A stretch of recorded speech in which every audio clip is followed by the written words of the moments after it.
नमस्कार दोस्तों, आज हम पहली बार हरियाणा जीके की एक विशेष सीरीज लेके आए हैं जिसमें हम सबसे पहले हरियाणा के इतिहास की बात करेंगे।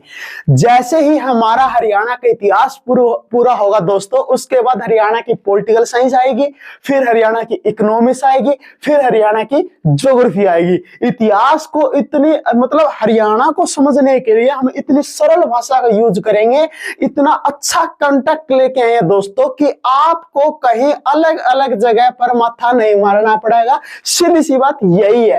बात करते हैं दोस्तों, जो ये आप हरियाणा को देख पा रहे हैं, जिस हरियाणा को आप देख पा रहे हैं, अगर उस हरियाणा की इसकी बात की जाए दोस्तों, तो ये हरियाणा का नक्शा आपके सामने है।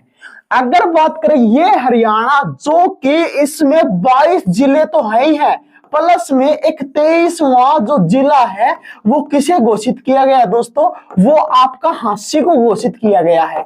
अब ये और आपका मैप में ऐड हो जाएगा। हांसी जो आपका 23वां जिला घोषित हुआ है वो मैप में ऐड हो जाएगा। लेकिन हरियाणा की आकृति से हरियाणा के अंदर में कितने भी जिले क्यों ना बन जाए, हरियाणा की आकृति आपको यही देखने को मिलेगी।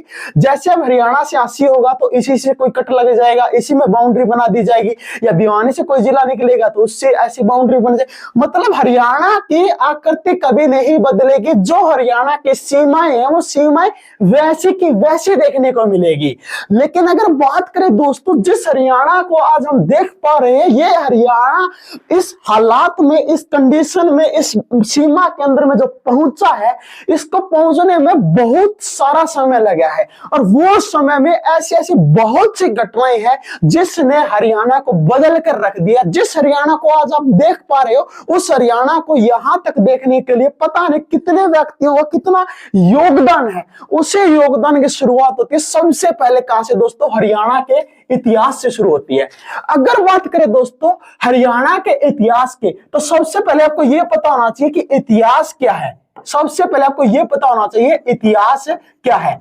अभी आप लोगों ने देखा कि इतिहास एक दोस्तों एक ऐसी घटना होती है, ऐसा बीता हुआ समय होता है, ऐसा बीता हुआ समय होता है जिसके अंदर घटी हुई घटनाओं की कंप्लीट जो जानकारियां इकट्ठा की जाती है, और वो जानकारियां ऐसी जानकारियां होती है जिसका इतिहास में कोई विशेष महत्व हो। लेकिन उन घटनाओं को क्रमबद्ध रूप से लिखना ही क्या कहलाता है दोस्तों? इतिहास। तो हम कह सकते हैं दोस्तों, अतीत की घटनाओं को किस में शामिल किया जाता है? इतिहास में शामिल किया जाता है। उसके बाद दोस्तों जो ये घटनाएं हैं, ये घटनाओं का कोई विशेष महत्व होना चाहिए। क्या होना चाहिए दोस्तों? विशेष महत्व होना चाहिए। एग्जाम्पल में जैसे आप हरियाणा की दृष्टि से बात कर रहे हो, तो हरियाणा का गठन भी तो हुआ होगा दोस्तों। हरियाणा जो एक गठन, हरियाणा जो अस्तित्व में आया था दोस्तों, ये आपका 1 नवंबर 1966 को आया था। कब आया था? 1 नवंबर 1966 को आया था। तो ये अपने आप में एक ऐतिहासिक घटना है। या फिर हरियाणा में भी दोस्तों एक 1857 की क्रांति घटित हुई होगी। 1857 की क्रांति हुई थी। या 1857 की क्रांति में हरियाणा के लोगों ने भी तो उसमें भाग लिया होगा। कौन कौन वो महापुरुष थे, कौन कौन वो महामहिलाएं थी जिन्होंने 1857 की क्रांति में भाग लिया था हरियाणा की तरफ से? तो ये विशेष घटना है दोस्तों। लेकिन ये जो विशेष घटना है ना, ये एक क्रमबद्ध रूप से होनी चाहिए। क्रमबद्ध रूप से यानी स्टेप टू स्टेप हो तब तो अच्छा रहता है। अगर ये आगे पीछे सीक्वेंस बना होगा ना, तो इसे समझना नामुमकिन होता है। तो यही सिखाता है हमें इतिहास। लेकिन हम जिस इतिहास की बात कर रहे हैं ना दोस्तों, ये इतिहास किसका होगा? हरियाणा का होगा। जिस हरियाणा को आप आज देख पा रहे हो, इस हरियाणा को इस कंडीशन में, इस हालात में, इस स्थिति में पहुंचने के लिए कितना प्रयास किया और किन किन व्यक्ति के द्वारा किया, हम उनकी बात करेंगे। तो अगर आप इतिहास पढ़ रहे हो दोस्तों, किसका इतिहास पढ़ रहे हो? हरियाणा का इतिहास पढ़ रहे हो। तो दोस्तों इतिहास को समझने के लिए अगर हम बात करें किसके इतिहास को दोस्तों? हरियाणा के इतिहास को समझने के लिए हमने इसे कितने कालखंडों में बांटा है? तो 3 खंडों में बांटा है। कितने खंडों में बांटा है दोस्तों? 3 खंडों में बांटा है। वो 3 कौन कौन सी है? पहले तो वो पता होना चाहिए। एक होता है दोस्तों प्रागैतिहासिक। कौन सा होता है? प्रागैतिहासिक काल। अगर बात करें दोस्तों, एक प्रागैतिहासिक काल है। दूसरा अगर बात पूछी जाए आपसे, तो दूसरा आपसे है अर्ध ऐतिहासिक काल। कौन सा है? अर्ध ऐतिहासिक काल। और नंबर 3 पर अगर बात करें ना दोस्तों, तो वो आपका होता है ऐतिहासिक काल। कौन सा होता है? ऐतिहासिक काल होता है। क्लियर बात है दोस्तों। लेकिन जिस प्रकार भारत का इतिहास को भी हमने 3 कालखंडों में बांटा ना दोस्तों, उसी प्रकार आप किसी भी स्टेट का पढ़ लीजिए, चाहे वो राजस्थान का पढ़िए, चाहे आप हरियाणा का पढ़िए, पंजाब का पढ़िए, किसी का भी पढ़िए, वो पूरा इतिहास को समझोगे आप तो उस इतिहास को समझने के लिए 3 कालखंडों में विभाजित किया जाता है। पहला होता है दोस्तों प्रागैतिहासिक काल, दूसरा होता है अधऐतिहासिक काल और तीसरा होता है ऐतिहासिक काल। हम सबसे पहले इन 3 कालखंडों में से जिस कालखंड का अध्ययन कर रहे हैं वो है दोस्तों प्रागैतिहासिक काल। कौन सा है दोस्तों? प्रागैतिहासिक काल। प्रागैतिहासिक काल कैसा काल होता है दोस्तों?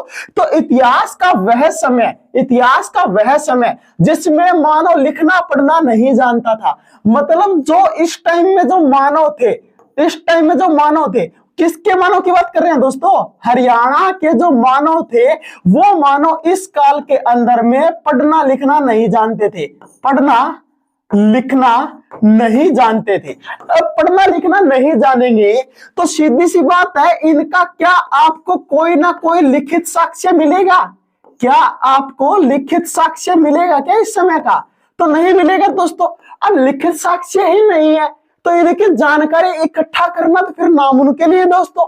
तो नामुमकिन है। प्रागैतिहासिक काल यानी इतिहास का वह समय दोस्तों जिसमें मानव लिखना पढ़ना नहीं जानता था। इसके अंतर्गत अगर बात करें, किसके अंतर्गत दोस्तों?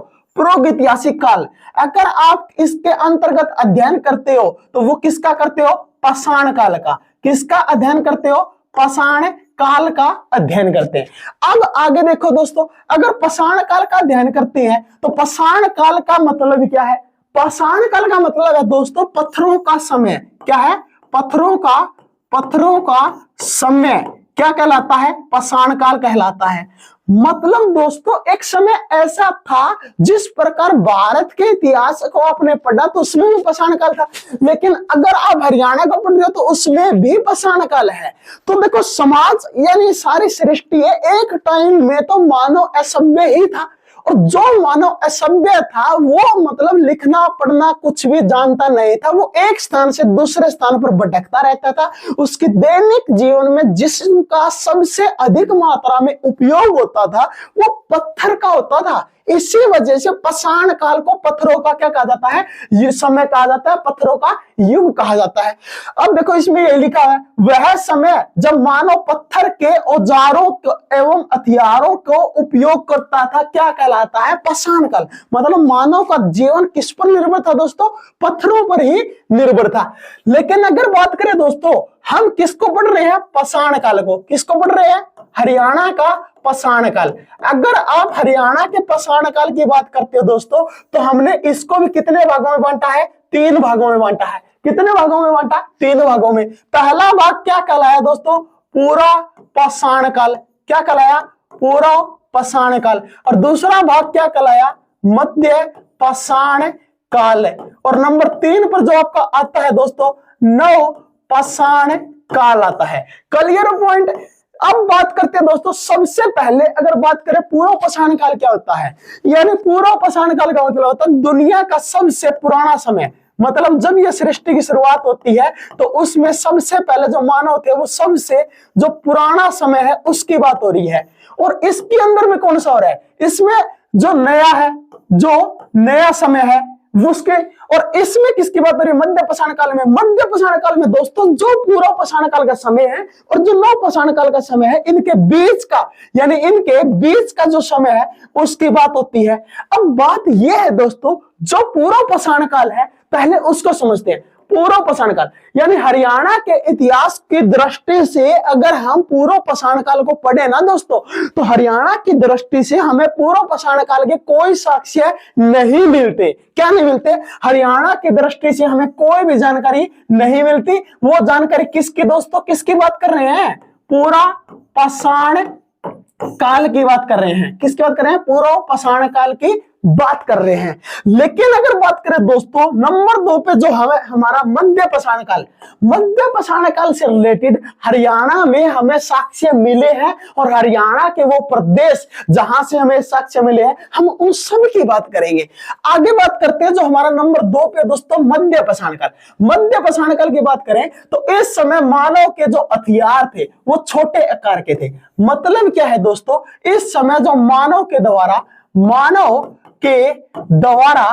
जो औजार प्रयोग किए जा रहे हैं, क्या प्रयोग किए जा रहे हैं दोस्तों, औजार जो प्रयोग में लाए जा रहे हैं वो औजारों का आकार की अगर बात करें, हम किसकी बात करें, आकार की बात करें तो आकार कैसा था दोस्तों, छोटे आकार का था। किसका, छोटे आकार का था। इसीलिए इन्हें माइक्रोलिथ कहा जाता है। यानी अगर छोटे आकार के औजार होते हैं उनको एक नाम से जाना जाता है माइक्रोलिथ।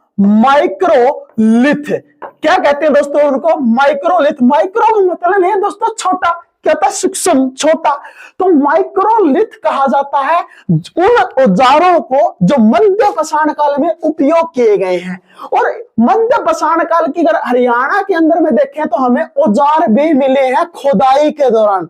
वो औजार हमें किन क्षेत्रों से मिले हैं, वो जो औजार हमें मध्य पाषाण काल से हरियाणा के जो मिले हैं, जो साक्ष्य मिले हैं, वो हमें मिले हैं। कौन कौन से औजार मिले दोस्तों, गंडासा। आप लोगों ने देखा होगा गंडासा, मतलब जैसे आप छन्नी वगैरह काटते हो, या पहले वो एक हाथे से होता था, मतलब पत्थर का होता है और उसको पकड़ने के लिए गोल गोल उसको जैसे इस प्रकार का होता है दोस्तों, ठीक है, ये इसकी धार होती है, ठीक है, ये यहां से इसको पकड़ने का ये होता है, ये इस तरह का, ये एक तरफ से क्या होता है, पेना होता है, तो ये गंडासा है। आप वर्तमान में गंडासे को उस तरीके से ले जाते हो जैसे आप छन्नी वगैरह काटते हो, पशुओं के लिए जो चारा लाते हो उसको काटने में जिसका यूज होता है, आप उस गंडासे की बात कर रहे हो।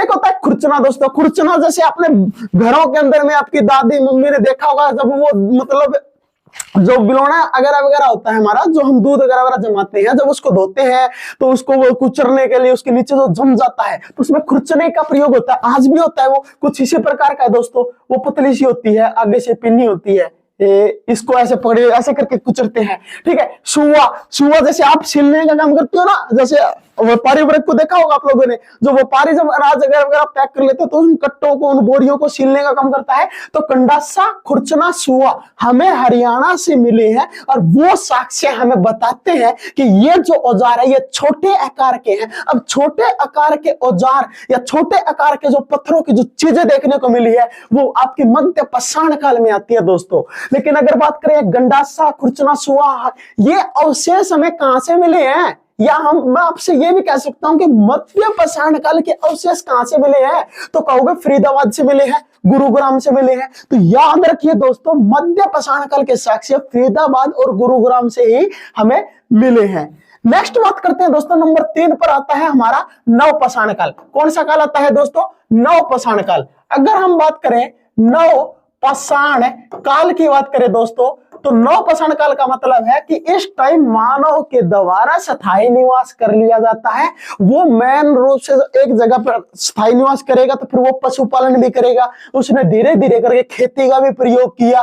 वो झोंपड़ियां बनाकर एक बस्ती का वो निर्माण करते हैं। आपस में वो काम का बंटवारा करते हैं कि कुछ लोग जाके जंगलों में लकड़ी लेके आएंगे, कुछ लोग जाकर जंगलों में पशुओं को चरा के लाएंगे, कुछ लोग घरों में खाना बनाएंगे, कुछ लोग और मतलब आपस में ये काम बांट लेते हैं। मतलब स्थायी निवास करना मानव ने जो शुरुआत किया था वो आपका नव पाषाण काल में ही किया था। अब स्थायी निवास कर रहा है। अब देखो इस काल में मानव ने स्थायी जो आवास है वो बना लिया, साथ ही क्या किया दोस्तों, कृषि किया, पशुपालन किया। क्या किया, पशुपालन भी इसने क्या किया, प्रारंभ किया। नेक्स्ट बात करते हैं दोस्तों, हरियाणा में अगर नव पाषाण काल के साक्ष्य की बात करें, जो साक्ष्य हमें मिले हैं वो शिवालिक की जो पहाड़ियां हैं। कौन सी पहाड़ियां दोस्तों, शिवालिक पहाड़ियां के जो नीचे वाला जो क्षेत्र है, वो क्षेत्र आपने पिंजौर, जो पंचकुला एक क्षेत्र और है कालका, यानी दोस्तों पिंजौर में और कालका में हमें नव पाषाण काल की, किसकी दोस्तों, नव पाषाण काल के साक्ष्य मिले हैं। अगर आपसे क्वेश्चन पूछ रहे, छोटे क्वेश्चन में यही आता है कि नवपाषाण काल के हरियाणा में साक्ष्य कहां से मिलते हैं, तो पिंजौर भी है दोस्तों और कालका भी है। अगर पिंजौर का ऑप्शन पिंजौर आपको नाम नहीं दिया जाएगा तो काल का नाम होगा, और काल का नहीं दिया जाएगा तो पिंजौर दिया जाएगा। ये दोनों स्थान है दोस्तों जहां से हमें नवपाषाण काल के साक्ष्य देखने को मिले हैं। लेकिन अगर आपसे ये पूछ लिया जाए हरियाणा में नवपाषाण काल के साक्ष्य किस पहाड़ी के तलट में या किस पहाड़ी के नीचे देखने को मिले हैं, तो शिवालिक पहाड़ी का जो क्षेत्र है दोस्तों उसके नीचे वाला जो भाग है वहीं पर हमें नवपाषाण काल के साक्ष्य देखने को मिले थे। तो इस प्रकार अगर बात करें दोस्तों, क्या हमें हरियाणा में पाषाण काल के अंदर पूर्व पाषाण काल के साक्ष्य मिले हैं? नहीं मिले। क्या मध्य पाषाण काल के साक्ष्य मिले थे? मिले थे। कहां से दोस्तों? गुरुग्राम से और फरीदाबाद से। लेकिन अगर बात ये आ जाए नवपाषाण काल के हरियाणा में साक्ष्य कहां से मिले हैं, तो कालका से और पिंजौर से हमें यहां से मिले हैं। लेकिन अगर पहाड़ी पूछ ले तो शिवालिक हो जाएगा दोस्तों। अगर आप बात करें दोस्तों, ये आपका पाषाण काल था जिसमें हरियाणा का विकास देखने को मिला। हरियाणा के कुछ क्षेत्र जहां से हमें पाषाण काल की शुरुआत देखने को मिली, ये वो था दोस्तों। आपने देखा होगा अलग अलग जगह पर अलग अलग पता नहीं कहां से क्या शुरुआत की जाती है, लेकिन इतिहास से हमने यही सीखा दोस्तों, हर चीज की शुरुआत एक क्रमबद्ध रूप से होनी चाहिए, स्टेप टू स्टेप होना चाहिए, तभी आप उन चीजों को अच्छे से समझ पाएंगे। अब इधर उधर से कुछ चीजों को इकट्ठा करोगे नहीं समझ पाएंगे। तो अब बात करते हैं दोस्तों नंबर 2 पे। देखो पहला भाग आप लोगों ने पढ़ा प्रागैतिहासिक, किसे पढ़ा? प्रागैतिहासिक काल को, प्रागैतिहासिक काल को पढ़ा दोस्तों। प्रागैतिहासिक काल के अंदर में आप लोगों ने पढ़ा कौन सा दोस्तों? पाषाण काल को पढ़ा। किसको पढ़ा? पाषाण काल को पढ़ा। और पाषाण काल के फिर हमने देखा कि इसके कितने भाग हैं? 3 भाग हैं। कौन कौन सा था? पूर्व पाषाण काल था दोस्तों, दूसरा कौन सा था? मध्य पाषाण काल, और तीसरा कौन सा था? नवपाषाण काल। ये 3 काल हम लोगों ने पढ़ लिया है। अब नेक्स्ट ये तो था आपका पहला। अब बात करते हैं नंबर 2 पे। नंबर 2 पे दोस्तों अर्ध ऐतिहासिक काल कौन सा है दोस्तों? अर्ध ऐतिहासिक काल की बात करते हैं। अगर अनऐतिहासिक काल की बात करते हैं दोस्तों, तो अनऐतिहासिक काल हमारा जो होता है वो क्या होता है कि इस टाइम के मानव ने लिखना पढ़ना, तो मतलब अगर बात करें लिखने पढ़ने का तो साक्ष्य मिलता है। मतलब इस टाइम के अनऐतिहासिक काल का हमें दोस्तों जो लिखित साक्ष्य है, क्या है दोस्तों? जो लिखित साक्ष्य है ना, वो तो हम लोगों को क्या हो गया? मिल गया। लेकिन अगर बात करें क्या इन लिखित साक्ष्यों को पढ़ा गया? क्या इन लिखित साक्ष्यों को पढ़ा गया? बिल्कुल नहीं पढ़ा गया, क्योंकि इनकी जो लिपि थी ना दोस्तों, इनकी जो लिपि थी वो किसके आधार पर थी? भाव चित्रात्मक है। किस पर थी? भाव चित्रात्मक पर आधारित थी, यानी भावनाओं पर आधारित थी। अब बात करते हैं कि इस काल में मानव के द्वारा लिखी गई या लिखा गया जो है वो पढ़ा नहीं जा सकता, किंतु जो लिखित साक्ष्य है वो हमें मिले हैं। मतलब इस काल के हमें लिखित साक्ष्य मिले हैं, लेकिन उनको पढ़ा नहीं गया है। इस काल के साक्ष्य सबसे ज्यादा हमें कहां से मिले दोस्तों? हिसार जिले में मिले हैं। और हिसार जिले में भी वो स्थान पूछ लिया जाए तो कौन सा स्थान है दोस्तों? शीशवाल। कौन सा स्थान है? शीशवाल। शीशवाल सभ्यता हरियाणा में बहुत ज्यादा इंपॉर्टेंट है दोस्तों। वो शीशवाल सभ्यता हमारा जो है वो अनऐतिहासिक काल में शामिल होता है। किसमें शामिल होता है? अनऐतिहासिक काल में। मतलब इस टाइम के हमें जो साक्ष्य मिले हैं उनको, वो साक्ष्य तो मिले हैं, लिखित भी मिले हैं और भी अन्य साक्ष्य मिले हैं, लेकिन अगर बात करें उनको समझना तो कुछ हद तक समझ पाए, कुछ हद तक नहीं समझ पाए हैं। और जो शीशवाल सभ्यता के टाइम में जो ग्रंथ, जो इनकी लिखित जो लिपि थी उसको नहीं समझा गया है। बाकी इनके द्वारा जो उपयोग किए गए जो भी साधन थे, जो भी उपयोग की गई वस्तुएं थी, उनको समझ पाना आसान था, उनको समझ लिया गया है। अब बात करते हैं दोस्तों, यही कारण है कि इस अनऐतिहासिक काल को शीशवाल संस्कृति के नाम से जाना जाता है। हरियाणा में अनऐतिहासिक काल को शीशवाल संस्कृति के नाम से जाना जाता है, क्योंकि जिस प्रकार भारत के इतिहास में अनऐतिहासिक काल के अंदर में जिसे शामिल किया गया वो सिंधु घाटी सभ्यता थी, तो हम कह सकते हैं अनऐतिहासिक काल से भारत की दृष्टि से देखें तो वो सिंधु घाटी सभ्यता के नाम से जाना जाएगा। इसी प्रकार दोस्तों हरियाणा के अंदर में अनऐतिहासिक काल को शीशवाल संस्कृति के नाम से जाना गया, क्योंकि यही एकमात्र अध इतिहासी काल का साक्ष्य है हमारे पास। अब बात करते हैं शीशवाल संस्कृति। शीशवाल संस्कृति हमारे हिसार जिले के अंतर्गत आती है और शीशवाल एक गांव है दोस्तों। वो गांव के अंदर ही वो सभ्यता कभी पनपी थी। वो बात करेंगे कब पनपी थी, उसका समय बताया जाता है दोस्तों 3800 ईसा पूर्व में वो सभ्यता क्या होती है, शुरू होती है। और 3800 ईसा पूर्व से लेकर 3200 ईसा पूर्व ये वो टाइम पीरियड था दोस्तों जिस टाइम शीशवाल सभ्यता विकसित रूप थी या अपनप रही थी, अपना विकास चरम स्थिति के ऊपर लेकर जा रही थी। इसमें वो बात बताइए, जो शीशवाल सभ्यता है ना दोस्तों, शीशवाल सभ्यता या शीशवाल संस्कृति एक ही बात है। कई जगह पर शीशवाल संस्कृति नाम मिलता है, कई जगह शीशवाल सभ्यता मिलता है। तो अगर बात करें दोस्तों शीशवाल संस्कृति की, तो ये ताम्र पाषाण काल के समकालीन मानी जाती है।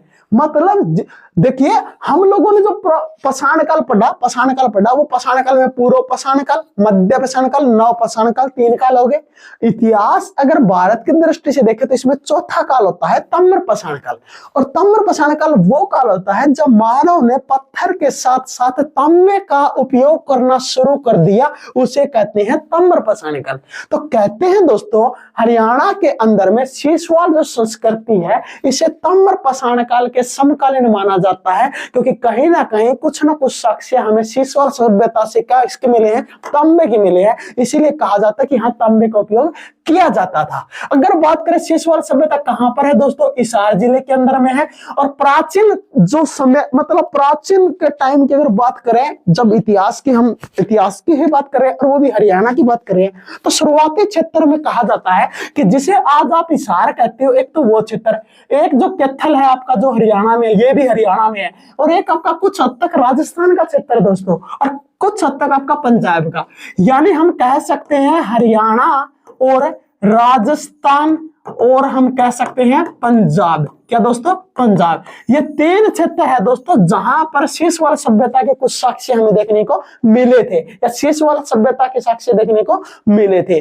लेकिन आज अगर हम बात करें शीशवाल सभ्यता की, तो हमारे पास हिसार नाम के क्षेत्र के अंदर में ही इसके हमें खुदाई के दौरान साक्ष्य मिले हैं। लेकिन प्राचीन टाइम में इसका विस्तार था हरियाणा, राजस्थान और पंजाब में इसका विस्तार था। और आज इसका विस्तार हमें कहां पर देखने को मिल रहा है, वर्तमान में हिसार के अंदर में। प्राचीन काल में एक नदी बहती थी जिसका नाम था दवंसदती नाम की एक नदी थी, या इसके जगह पर आपको चेतांग नदी भी मिल सकता है। कौन सी नदी मिल सकता है, चेतांग। यानी दवंसदती नदी को ही क्या उस नदी से के नाम से जाना जाता है दोस्तों, चेतांग नदी के नाम से जाना जाता है। अगर बात करें दोस्तों कोई भी सभ्यता है, कोई भी नगर है, वो मैंने अगर बात करें जितने भी नगर हमें खुदाई के दौरान मिल रहे हैं वो किसी न किसी नदी के किनारे मिल रहे हैं। क्योंकि दोस्तों जितने भी सभ्यता पनपी है लगभग इनका मुख्य व्यवसाय था कृषि करना और पशुपालन करना, इनका मुख्य व्यवसाय रहा है। और जितना ये कृषि जो करेंगे ना, कृषि में के लिए भूमि का उपजाऊ होना सर्वाधिक महत्व है। अगर भूमि उपजाऊ है वो सबसे ज्यादा मात्रा में आपको नदियों के आसपास के जो तट की भूमि होती है वो सर्वाधिक उपजाऊ देखने को मिलती है।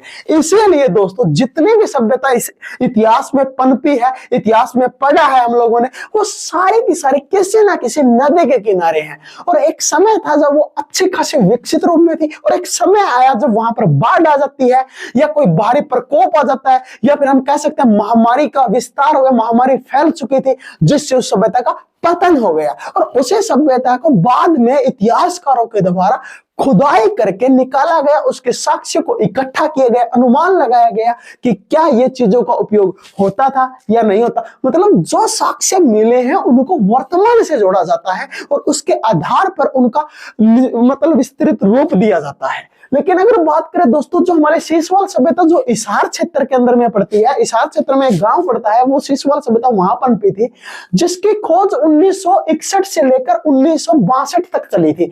और इसकी खोज में अगर बात करें तो किसका नाम आता है दोस्तों, डॉक्टर सूरजभान का नाम आता है। किसका आता है, डॉक्टर सूरजभान के द्वारा इसकी क्या की गई थी, भान के द्वारा इसकी खोज की गई थी और इन्हीं के द्वारा इसकी क्या की जाती है, खुदाई की जाती है।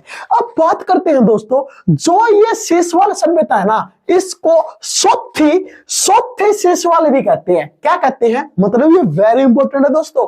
शीशवाल सभ्यता का अन्य नाम अगर बात करें तो सोथी, क्या नाम है दोस्तों, सोथी शीशवाल किसे कहते हैं? सीसवाल संस्कृति, सीसवाल सभ्यता को कहते हैं, जो हिसार जिले में है, जिसकी खोज डॉक्टर सूरजभान के द्वारा की गई थी। नेक्स्ट बात करते हैं, अगर यहाँ पर अवशेष की बात करें दोस्तों कि यहाँ पर कौन कौन से अवशेष मिले हैं हमें सीसवाल सभ्यता से, तो यहाँ से हमें मिट्टी के बर्तन मिले हैं। क्या मिले हैं दोस्तों? मिट्टी के बर्तन मिले हैं।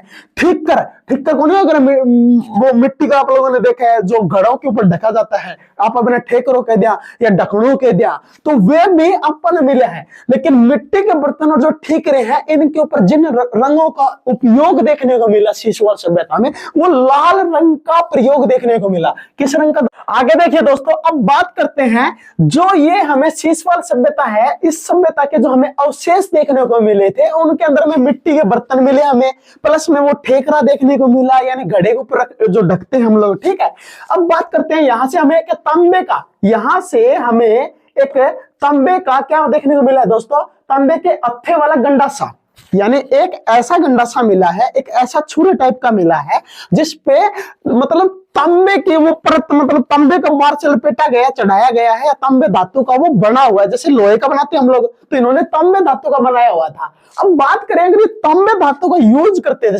सीसवाल सभ्यता के लोग हैं, तो ये तांबा लेके कहां से आते थे? तो राजस्थान के अंदर में एक क्षेत्र पड़ता है दोस्तों, खेतजड़ी। क्या है? खेतजड़ी। ये आपका राजस्थान के अंदर में है, और यहां से ये क्या कराते थे? प्राप्त करते थे खेतजड़ी, खेतजड़ी। यहां से राजस्थान से क्या लेके आते थे? तांबा लेके आते थे, और यहीं से वो तांबा लाकर अपने दैनिक जीवन में उपयोग करते थे। नेक्स्ट बात करते हैं बर्तनों पर ये काले व सफेद रंग का, यानी सफेद और काले रंग से चित्रकारी करते हैं। जैसे देखा होगा राजस्थान के अंदर में कालीबंगा नामक एक जो आपने नगर है, उसके बारे में आपको पता होगा, उसमें आपने जितने भी बर्तन देखे हैं, मकान देखे हैं, वहां पर घरों पर आज भी वर्तमान के अंदर में सफेद रंग से आकृति बनाई जाती है, चित्र बनाए जाते हैं। प्लस में वहां पर अगर बात करें, और रंग कौन सा देखने को मिला हमें? एक तो मिला सफेद रंग का और एक काले रंग का। काले रंग का घड़ों से भी मिला है, या मकान के ऊपर से भी मिला है, या बर्तनों के ऊपर भी मिला है। जैसे हम आज भी कुम्हार से बर्तन खरीदेंगे तो वो अपने बर्तनों के ऊपर काले रंग से वो उसको क्या करता है? डिजाइन करता है।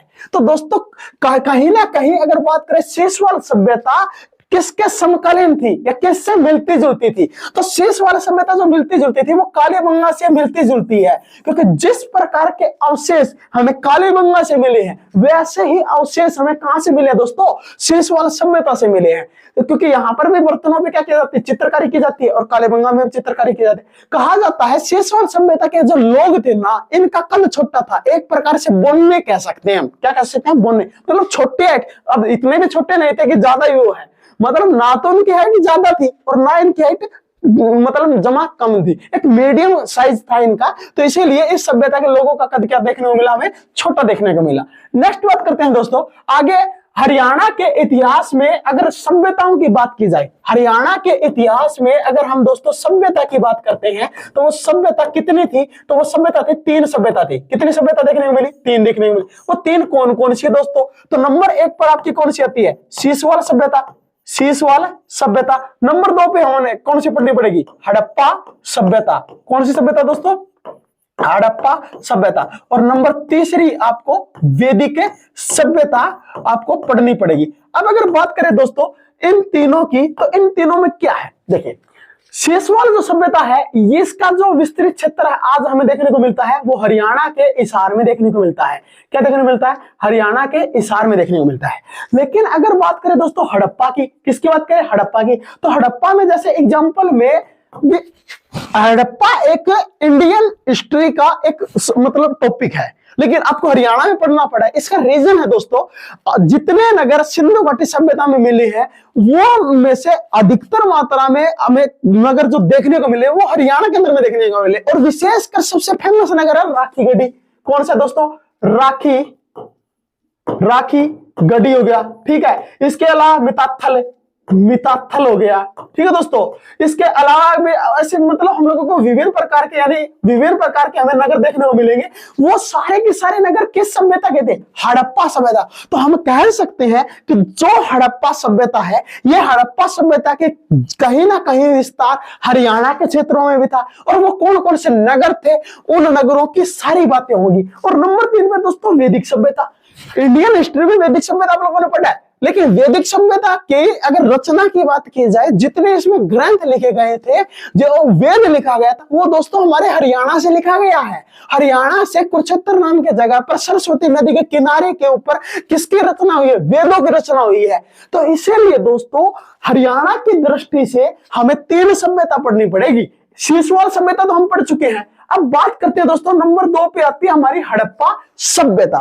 अगर बात करें दोस्तों हड़प्पा सभ्यता, तो हड़प्पा सभ्यता को हम किस नाम से जानते हैं? सिंधु घाटी सभ्यता के नाम से जानते हैं। किस नाम से जानते हैं दोस्तों? सिंधु घाटी सभ्यता के नाम से भी जानते हैं, या फिर इसे हड़प्पा सभ्यता भी कहते हैं। क्या कहते हैं? हड़प्पा सभ्यता भी कहते हैं। अब अगर बात करें सिंधु घाटी सभ्यता, हड़प्पा सभ्यता, इसी की अगर बात करें खोज की बात करते हैं, तो इसकी खोज जो की गई थी वो किसके द्वारा की गई थी? Sir John Marshall. Sir John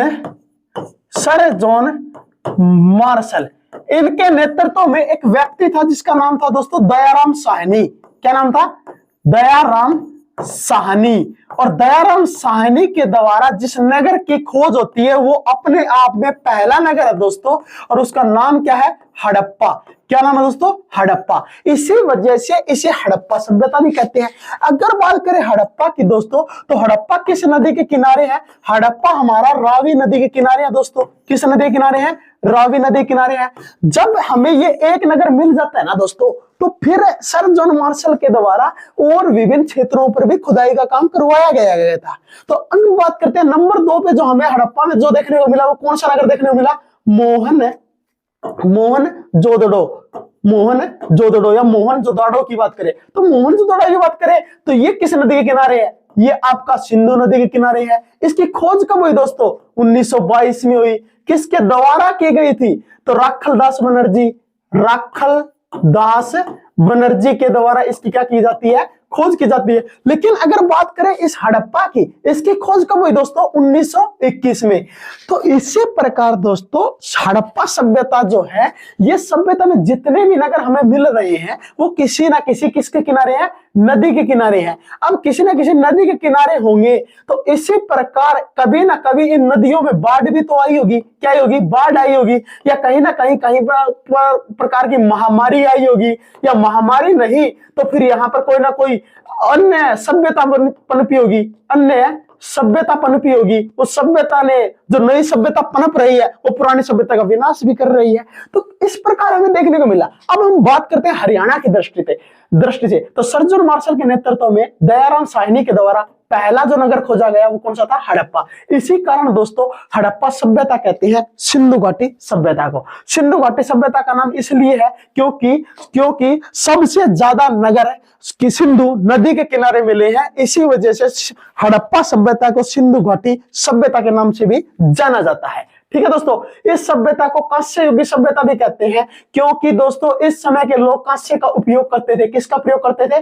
कांस्य धातु का क्या करते थे? ये उपयोग करते थे। तो इसी वजह से सिंधु घाटी सभ्यता को हड़प्पा सभ्यता, कांस्य युगी सभ्यता के नाम से भी जाना जाता है। नेक्स्ट बात करें दोस्तों, इस सभ्यता के लोग कौन थे? द्रविड़ जाति के थे। मतलब अगर बात करें इस सभ्यता को पनपने वाले, मतलब इस सभ्यता को विकास करने वाले लोग किस जाति से संबंध रखते हैं? द्रविड़ जाति से संबंध रखते हैं। कई जगह पर यह भी मिलता है कि भूमध्य सागरीय क्षेत्र से आए थे। कहां से आए थे? भूमध्य क्षेत्रीय सागर से आए थे। या कई जगह पर मिलता है कि ये कहां से आए हैं? तो ये आपके आए हैं मतलब द्रविड़ जाति के लोगों ने बसाया है। कोई कहता है भूमध्य सागरीय के लोगों ने बसाया है। अब बात करते हैं दोस्तों सिंधु जो लोग हैं, यानी सिंधु घाटी सभ्यता जिन लोगों ने बसाया है उनको सिंधु कहा जाता है। तो सिंधु लोग हरियाणा में 3 चरणों में आए थे। कितने चरण में आए थे दोस्तों?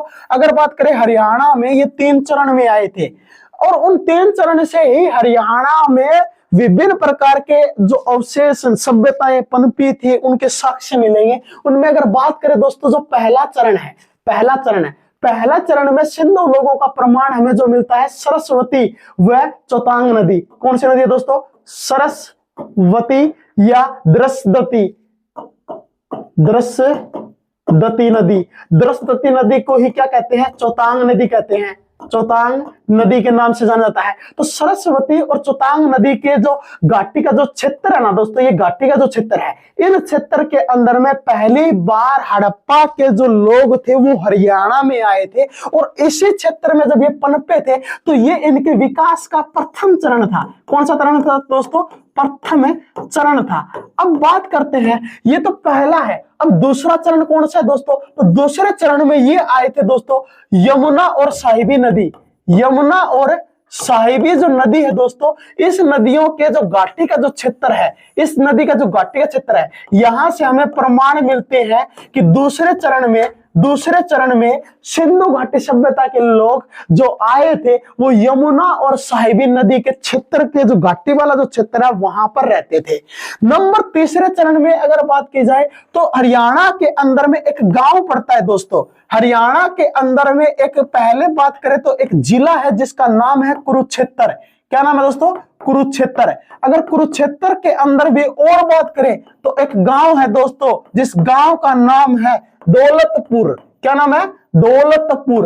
मतलब दोस्तों हरियाणा में जब सिंधु घाटी सभ्यता के लोग जो आए थे, उनका जो तीसरा चरण था वो कुरुक्षेत्र नाम के जिले में एक गांव पड़ता है जिसका नाम है दौलतपुर, वो यहां पर आकर रहे थे। अब बात करते हैं हरियाणा में जो खोजे गए सिंधु घाटी सभ्यता से संबंधित जो प्रमुख स्थल है उनकी बात करते हैं।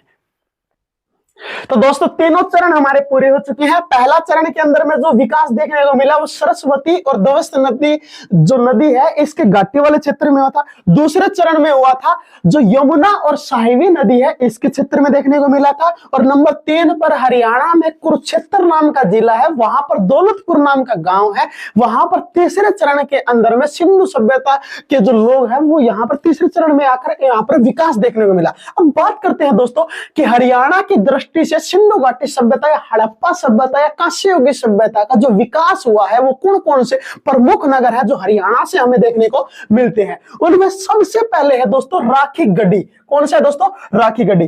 अगर राखीगढ़ी की बात की जाए ना दोस्तों तो ये आपका किस जिले में पड़ता है? तो ये आपका हिसार जिले में पड़ता है। कहां पर पड़ता है? हिसार जिले में पड़ता है। लेकिन अगर बात करें यहां पर जो हमें साक्ष्य मिले हैं, या अगर बात करें नदी की बात करते हैं तो यहां पर अगर नदी की बात करें तो चौतांग नदी है। कौन सी है दोस्तों? चौतांग नदी है। कई जगह पर इसका नाम कौन सा मिलता है? तो दती नदी ये मिलता है। लेकिन अगर बात करें राखीगढ़ी की जो खोज है वो खोज कब हुई थी? तो इसकी खोज हुई थी दोस्तों 1963 में डॉक्टर सूरजभान के द्वारा। यानी हम कह सकते हैं दोस्तों हरियाणा के इतिहास में सबसे ज्यादा योगदान किसका है? तो डॉक्टर सूरजभान का। डॉक्टर सूरजभान का अधिकतर मात्रा में जितने भी नगर मिले हैं उनकी खोज हरियाणा की दृष्टि से डॉक्टर सूरजभान के द्वारा ही किया गया था। इसीलिए अब बात करते हैं भारत में खोजा गया सबसे बड़ा हड़प्पा कालीन स्थल। आपसे पूछ ले कि भारत में खोजा गया सबसे बड़ा हड़प्पा कालीन स्थल कौन सा है? तो राखीगढ़ी है दोस्तों। लेकिन एक और नगर भी है जिसका नाम है धोलावीरा। लेकिन दिक्कत ये है दोस्तों धोलावीरा का क्षेत्र अपने भारत के साथ साथ में पाकिस्तान के अंदर में भी है, इसीलिए वो सबसे बड़ा है। लेकिन यहां बात केवल भारत की हो रही है कि भारत की दृष्टि से हड़प्पा कालीन सबसे बड़ा स्थल कौन सा है? तो राखीगढ़ी है। लेकिन अगर ये पूछ ले हरियाणा का सबसे बड़ा स्थल कौन सा है? तो भी राखीगढ़ी है दोस्तों, क्योंकि जो भारत का सबसे बड़ा है तो फिर वो हरियाणा का तो अपने आप ही हो जाएगा। नेक्स्ट बात करते हैं दोस्तों अम फनके नाम का एक इतिहासकार है, जिनके अनुसार यह कहा जाता है कि जो ये राखीगढ़ी सभ्यता है ये पूर्वी हड़प्पा की राजधानी है। मतलब राखीगढ़ी को हड़प्पा की क्या कहा जाता है? राजधानी कहा जाता है। ये किनके द्वारा कहा गया है? एम फनके के द्वारा कहा गया है। नेक्स्ट बात करते हैं दोस्तों, कहा जाता है कि जो राखीगढ़ी है यहाँ पर जो व्यापक पैमाने पे मतलब है जो अवशेषों के आधार पर जो खोज हुई है, सबसे ज्यादा मात्रा में जो खोज है वो इसकी खोज हुई थी 1997 से लेकर 1999 में। मतलब पहली बार इसकी खोज हुई थी 1963 में। 1963 में डॉक्टर सूरजभान के द्वारा। किसके द्वारा दोस्तों? डॉक्टर सूरजभान के द्वारा इसकी क्या होती है? खोज होती है।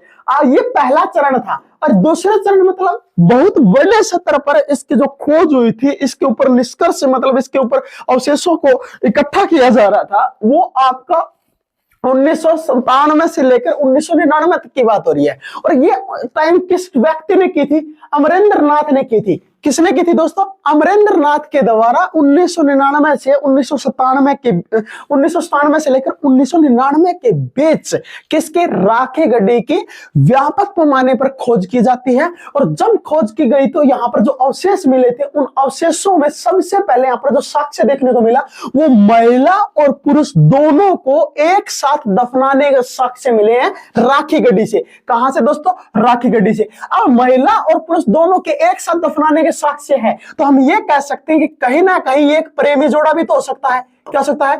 प्रेमी जोड़ा भी हो सकता है। या हम ये कह सकते हैं कि पति पत्नी भी हो सकता है, पति पत्नी भी हो सकते हैं। या कोई ये भी कह सकता है कि पति की मृत्यु हो जाती है, पति की मृत्यु हो जाती है तो पत्नी को उसके साथ मारकर दफना दिया जाता था।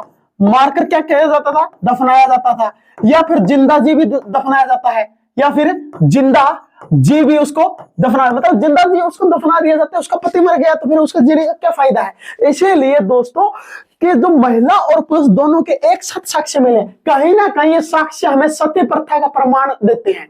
कहीं ना कहीं ये साक्ष्य सती प्रथा का प्रमाण भी हो सकता है, क्योंकि महिला और पुरुष दोनों को एक साथ दफनाने का साक्ष्य मिला है। कई जगह पे ये भी मिलता है कि नर और मादा को एक साथ दफनाने का साक्ष्य मिला है। कई जगह पर इतिहासकार ये भी मानते हैं कि दोनों एक दूसरे से प्रेम करते थे और दोनों को, मतलब जैसे आज के दिन लड़का लड़की मतलब शादी करने के लिए भाग जाते हैं तो उनको उनके घर वाले पकड़ेंगे तो उनको मार देंगे, तो ऐसे भी मार के दफना दिया जाता है। तो अलग अलग इतिहासकारों के अलग अलग मत है दोस्तों। तो सती प्रथा का प्रमाण भी मिला है, और नर और मादा के हिसाब से देखो या महिला और पुरुष के हिसाब से देखो, ये एक साथ इनका कंकाल हमें देखने को मिला है। अब बात करते हैं दोस्तों, राखी गड्ढी एकमात्र ऐसा नगर है जहां पर सोने के आभूषणों का प्रयोग किया जाता था।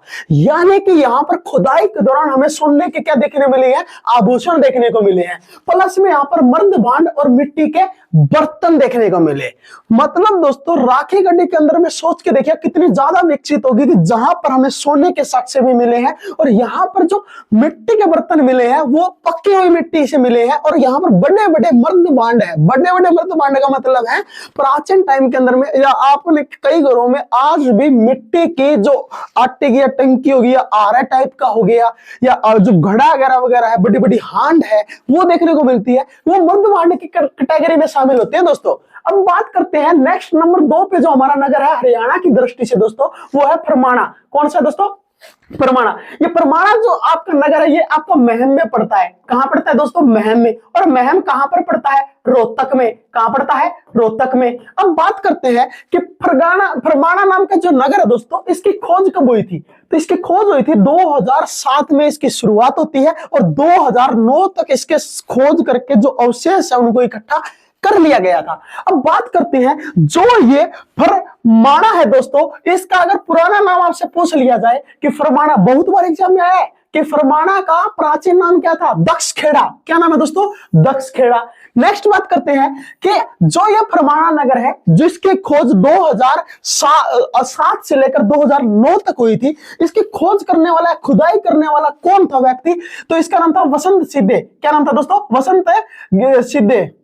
वसंत सिद्धे, यहां लिख देते हैं वसंत सिद्धे, और प्लस में विवेक दागी। विवेक दागी, ये 2 व्यक्ति थे जिनके द्वारा फरमाना नगर की क्या की जाती है दोस्तों? खोज की जाती है। कौन थे वो? वसंत शिंदे और विवेक दागी, जिन्होंने 2007 से लेकर 2009 में फरमाना नगर की क्या करते हैं? वो खोज करते हैं, जो महम यानी रोहतक में पड़ता है।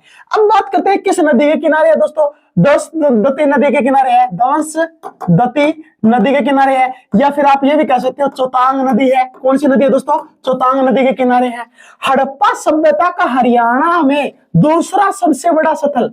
अब फिर ये बताओ दोस्तों, फर्स्ट या फिर आपसे ये पूछ ले, पहला बड़ा नगर कौन सा है?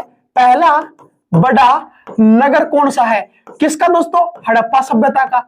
हड़प्पा सभ्यता का। और किसकी दृष्टि में बताना है दोस्तों? तो हरियाणा की दृष्टि में सबसे बड़ा नगर कौन सा है? तो राखी गड्ढी होगा दोस्तों। कौन सा होगा? राखी गड्ढी होगा। अब आपसे यह पूछ रहा है कि हरियाणा की दृष्टि से सेकंड यानी दूसरा सबसे बड़ा नगर कौन सा है? तो कौन सा है दोस्तों? फरमाना। कौन सा है? फरमाना, जो कहां पर पड़ता है दोस्तों? महम। महम कहां पड़ता है? रोहतक है, रोहतक। क्लियर है दोस्तों। अब बात करते हैं जो यहां पर अवशेष मिले ना, उनमें हमें एक चीज मिली, सेलखड़ी की मोहर। सेलखड़ी दोस्तों यहाँ की एक प्रकार के मतलब एक चौरस होती थी जिसके ऊपर में मतलब कोई प्रतीक चिन्ह होता था, उनका पवित्र पशु होता था। क्या होता था? पवित्र पवित्र पशु। पवित्र पशु में जैसे एक सींग वाला गेंडा, एक सींग वाला गेंडा, इसका हमें क्या देखने को मिलता है? चित्र देखने को मिलता है। कहा जाता है कि जो ये फरमाना नगर था, यहां पर प्रवेश करने के लिए उसी व्यक्ति को अनुमति थी जिसके पास सेलखड़ी की मोहर होती थी, उसी व्यक्ति को यहां पर एंट्री होती थी। जिसके पास मोहर है ना दोस्तों, उसको अंदर नहीं बढ़ने दिया जाता था। नेक्स्ट बात करते हैं, यहां जो फरमाना नाम का नगर है, यहां पर हमें कब्रिस्तान मिला है, लेकिन कब्रिस्तान तो लगभग हर नगरों से मिला है, लेकिन यहां का कब्रिस्तान सबसे बड़ा कब्रिस्तान माना जाता है। आगे बात करें, यहां पर जो अगर बात करें दोस्तों, मिट्टी के बर्तन भी मिले हैं। मिट्टी के बर्तन दोस्तों आप कोई भी नगर ले लीजिएगा, एक कॉमन सा बात हो चुकी है कि मिट्टी के बर्तन क्योंकि दैनिक जीवन के एक मूलभूत आवश्यकता की पूर्ति करते हैं, तो ये मिट्टी के बर्तन तो हर नगरों से ही मिले हैं। यहाँ पर क्या मिला है? लोगों को मिट्टी के बर्तनों के साथ साथ दफनाए जाने के साक्ष्य मिले हैं। मतलब क्या है दोस्तों, जो फरमाना नगर है ना, यहां पर इसकी विशेष जो खासियत देखने को मिली है वो ये है कि यहां पर इंसान की मृत्यु के बाद उसे के साथ जो उसके द्वारा यूज किए गए मिट्टी के बर्तन होते थे ना, उनको भी उनके साथ दफना दिया जाता था। ये प्रथा मानी जाती थी कि उस इंसान का अपने दैनिक जीवन में जो उपयोग किए जाने वाली जो वस्तुएं हैं, उनको उनके साथ उसका मोह है, और जब तक वो मोह खत्म नहीं होगा तब तक उसकी आत्मा को शांति नहीं मिलेगी। इसीलिए उन मिट्टी के जो बर्तन थे जो वो यूज करता था, उनको साथ में ही दफना दिया जाता था। लेकिन दोस्तों महिला और पुरुष दोनों को एक साथ दफनाने का साक्ष्य कहां पर मिला था? राखी गढ़ी में मिला था। लेकिन अगर बात करें यहां पर मिट्टी के बर्तनों में दफनाने के साक्ष्य कहां से मिले हैं, तो वो हमें मिले हैं फरमाना से।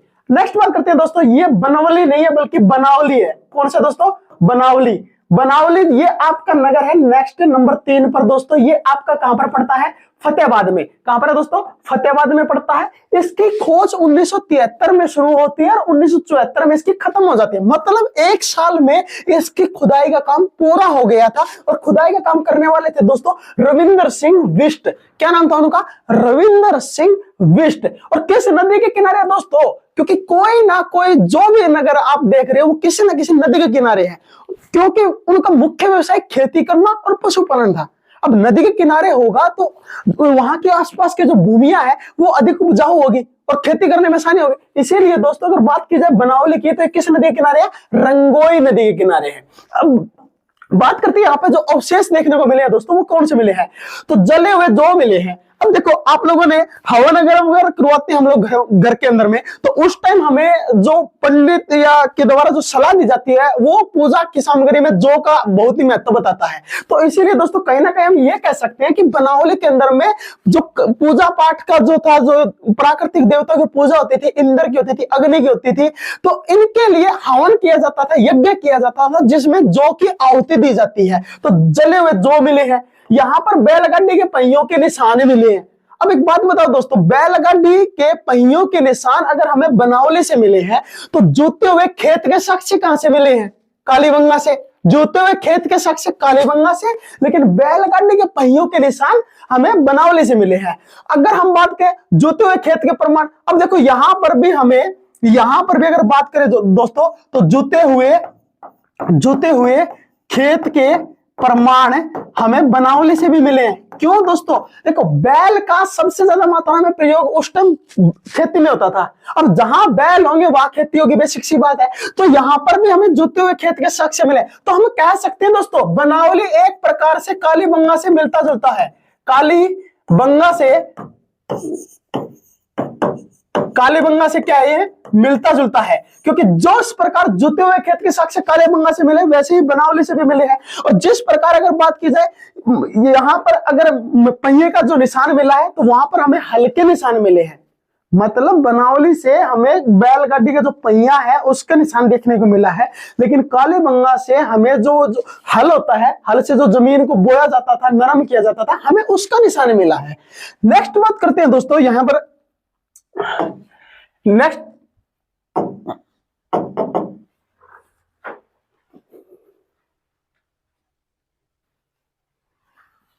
आगे देखो दोस्तों, अब बात करते हैं जो यहां पर जो हम बनावली की बात कर रहे हैं, यहां पर हमें हल का खिलौना मिला है। मतलब क्या है दोस्तों, मिट्टी के जो खिलौने होते हैं ना दोस्तों, मिट्टी के खिलौने हमें कहां से मिले, बनावली से भी मिले। लेकिन मिट्टी के खिलौनों में जो हमें खिलौना मिला है वो हल्का मिला है। किसका मिला है, हल्का। यानी ये आपका कुछ इस प्रकार का हल आप लोगों ने देखा हो खेतों के अंदर में, ये जमीन को नरम करने वाला, ठीक है। ये इसी टाइप का जो हमें हल देखने को मिला है वो ये छोटा हल है, ना कि खेती योग्य वाला। बच्चों के खेलने के लिए खिलौने के तौर पर मिट्टी का हल देखने को मिला। तो हम अनुमान लगा सकते हैं कि यहाँ पर भी भूमि को जोतने के लिए, भूमि को नरम करने के लिए किसका प्रयोग किया जाता था, हल का प्रयोग किया जाता है। यहाँ पर हमें दोस्तों दो मातृ देवी की प्रतिमा मिली है। मातृ देवी यानी दोस्तों जिसे धरती माता की संज्ञा दी जाती है। धरती माँ की क्या दी जाती है, संज्ञा दी जाती है। धरती माँ के रूप में उसकी क्या की जाती है, पूजा की जाती है। क्योंकि दोस्तों हमें मातृ देवी की मूर्ति सबसे पहली बार जो मिली थी, फर्स्ट टाइम जो मिली थी, वो कहां से मिली थी, मोहनजोदड़ो से। मोहनजोदड़ो से हमें मातृ देवी की मूर्ति मिली थी। और उसी प्रकार दोस्तों जो बनावली है, यहां से भी मातृ देवी की मूर्ति मिली है। लेकिन वो मूर्तियां यहां पर हमें दो मिली है। कितनी मिली है, दो मिली है। लेकिन मोहनजोदड़ो से केवल एक मिली थी। नेक्स्ट बात करते हैं दोस्तों, बनावली गांव जो है दोस्तों, बनावली गांव जो है ये वर्तमान में घंगर नदी के किनारे है। यानी दोस्तों अगर बात करें प्राचीन टाइम की, जब ये सभ्यता थी, मतलब बनावली जो सभ्यता ये पनप रही थी, उस टाइम ये दमसदती नदी के किनारे था, ठीक है, दमस नदी के किनारे। लेकिन आज अगर बात करें वर्तमान में बनावली जो है ये आपका किस नदी के किनारे है दोस्तों, घंगर नदी के किनारे है। ठीक, अब बात करते हैं नेक्स्ट नगर है दोस्तों कुणाल। कौन सा नगर है दोस्तों, कुणाल। कुणाल की बात की जाए दोस्तों, ये आपका किस जिले में आता है, फतेहाबाद में। कहां आता है, फतेहाबाद में। और किस नदी के किनारे है दोस्तों, सरस्वती नदी के किनारे है। क्योंकि कोई भी नगर हो किसी न किसी तो नदी के किनारे होगा ही। इसकी खोज 1886 के अंदर में एम आचार्य यानी एम आचार्य प्लस में जे.एस. खत्री, ये दो इतिहासकार थे जिनके द्वारा इसकी क्या की जाती है, खोज की जाती है। किसकी दोस्तों, कुणाल की, जो कहां पड़ता है, फतेहाबाद में। किस नदी के किनारे दोस्तों, सरस्वती नदी के किनारे। कहा जाता है हरियाणा में सबसे पहले लोगों के बसने के प्रमाण, हरियाणा में सबसे पहले लोगों के बसने के प्रमाण कहां से मिले हैं दोस्तों, कुणाल से मिले हैं। और ये कुणाल कहां पर पड़ता है आपका दोस्तों, तो ये कुणाल आपका पड़ता है फतेहाबाद में। कहां पड़ता है, फतेहाबाद में। और किस नदी के किनारे है दोस्तों, तो नदी अगर आपसे पूछ लिया जाए तो ये आपकी नदी, एक सेकेंड उसमें गलत कर दिया, हाँ सही है, मैं सोचा घंगर कर दिया। अब बात करें इसकी नदी की, तो वो नदी कौन सी है दोस्तों, सरस्वती। कौन सी है, सरस्वती। क्योंकि घंगर नदी के किनारे तो आपका बनावली है वर्तमान के अंदर में। अब बात करते हैं दोस्तों हरियाणा की सबसे पुरानी बस्ती कहां से मिली है। ये क्वेश्चन आया हुआ है बहुत बार कि हरियाणा की प्राचीन बस्तियों के साक्ष्य कहां से मिलते हैं, कुरान से मिलते हैं। हरियाणा में सबसे पहले लोगों के बसने के जो प्रमाण है वो भी कहां से मिलते हैं, कुणाल से ही मिलते हैं। अगर यहाँ के अवशेषों की बात की जाए जो हमें खुदाई के दौरान मिले हैं, उनमें तांबे धातु की वी आकार की एक आकृति मिली है। यानी तांबे धातु की करीबन वी आकार की ये आगे वाला ये निशान मिला है दोस्तों। तो कहीं ना कहीं माना जाता है कि अगर आप ये वी के आकार में इस प्रकार का एक डैश लगा दोगे तो ये एक बाण हो जाएगा। क्या हो जाएगा, बाण हो जाएगा। तो दोस्तों जो कुणाल सभ्यता थी, यहां पर हमें तांबे धातु की वी आकार की जो ये शेप है ना दोस्तों, वी आकार की जो ये शेप है, ये आकृति है, ये कहा जाता है ये मिली है। और उसकी तुलना इतिहासकार बाण से करते हैं। किससे करते हैं, बाण से करते हैं। यहां पर हमें राजा के दो शाही मुकुट देखने को मिले हैं। यानी राजा के दो शाही मुकुट देखने को मिले हैं। कहां से दोस्तों, तो ये हमें मिले हैं कुणाल सभ्यता से। कहां से मिले हैं, कुणाल सभ्यता से।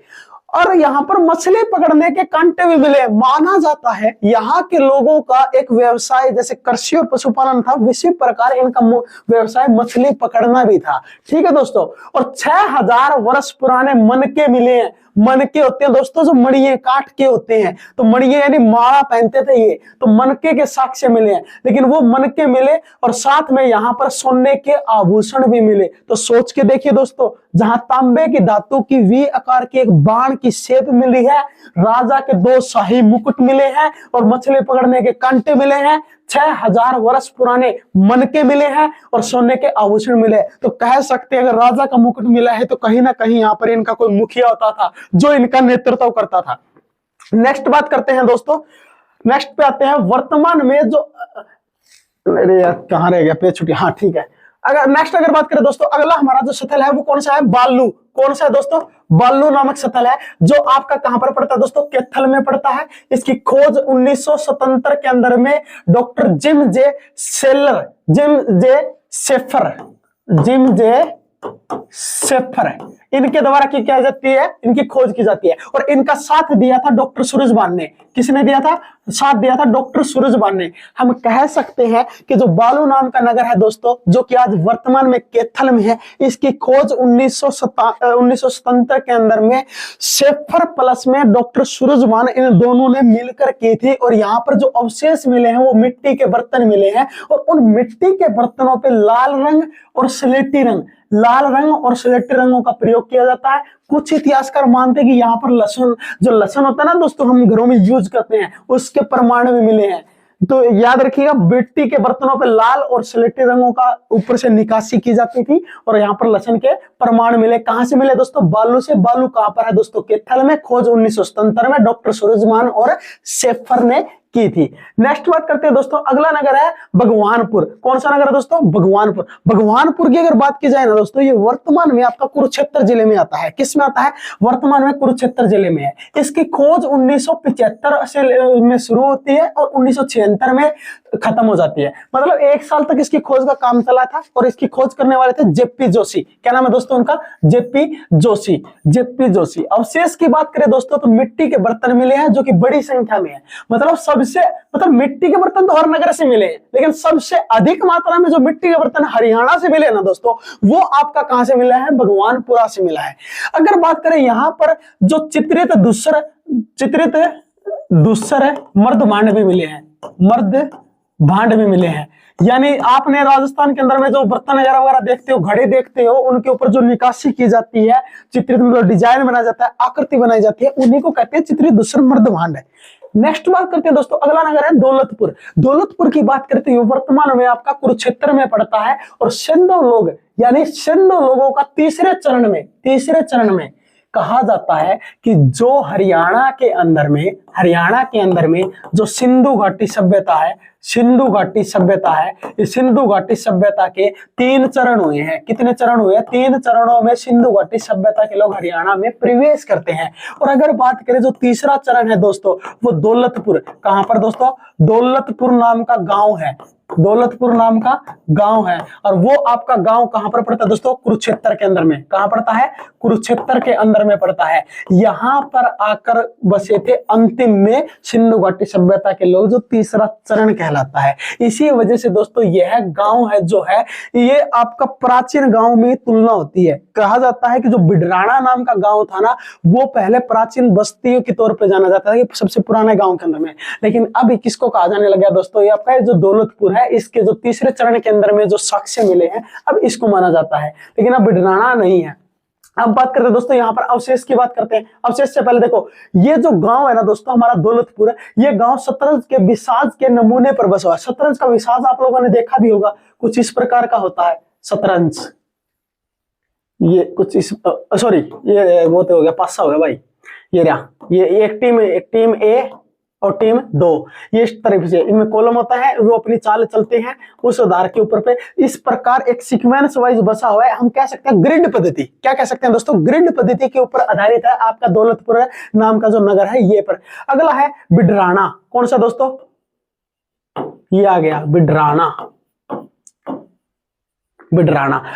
नगर की बात करें दोस्तों, ये आपका कहां पर पड़ता है, फतेहाबाद में पड़ता है। अगर बात करें दोस्तों, इसकी खोज 2003 में LS राव ने की थी। यानी किस नगर को पढ़ रहे हो दोस्तों, बिडराना।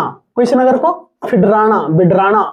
ये नगर आपका 2003 में LS राव के द्वारा खोजा गया था। और कुणाल से पहले, यानी अभी हमने जो पीछे पढ़ा है, कुणाल से पहले प्राचीन हरियाणा की बस्ती किसको माना जाता है दोस्तों, बिडराना को। किसको माना जाता था, बिडराना को माना जाता था, जो अब इसे नहीं माना जाता। अब किसको माना जाता है, कुणाल को माना जाता है। किसको माना जाता है, कुणाल को माना जाता है।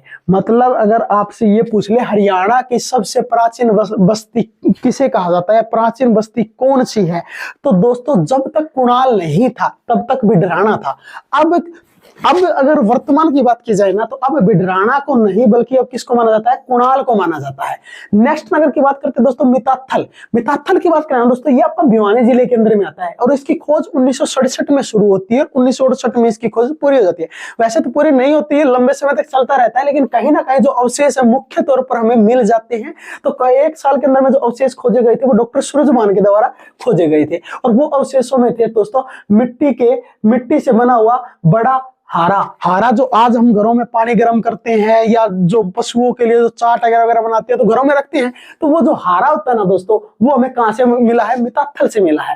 हाथी का दांत भी हमें दोस्तों मिताथल से ही मिला है और चांदी का भाला भी कहां से मिला है, मिताथल से मिला है और चांदी की चूड़ियां भी मिताथल से मिले। शीलबट्टा दोस्तों जिसपे मिर्च कूटी जाती थी, तो मिर्च कूटने के जो आज भी पत्थर होता है उस पत्थर में उसको रगड़ा जाता है तो वो शीलबट्टा है। तो कहीं ना कहीं ये अगर मिताथल की बात की जाए ना, ये अपने में बहुत ही ज्यादा समृद्ध माना जाता है क्योंकि यहाँ पर लगभग मात्रा में चांदी का अधिक प्रयोग हो रहा है दोस्तों। किसका प्रयोग हो रहा है, चांदी का बहुत प्रयोग हो रहा है। तो इस प्रकार करके दोस्तों हम लोगों ने पढ़ा हरियाणा के हमने 3 टॉपिक पूरे कर लिए दोस्तों। एक तो कर लिया हम लोगों ने पाषाण काल, किसको कर लिया, पाषाण काल। और पाषाण काल के बाद हम लोगों ने नंबर 2 पर जो पढ़ा, पाषाण काल तो हमने कर लिया है। इसके अलावा हम लोगों ने कर लिया आपकी शीशवाल सभ्यता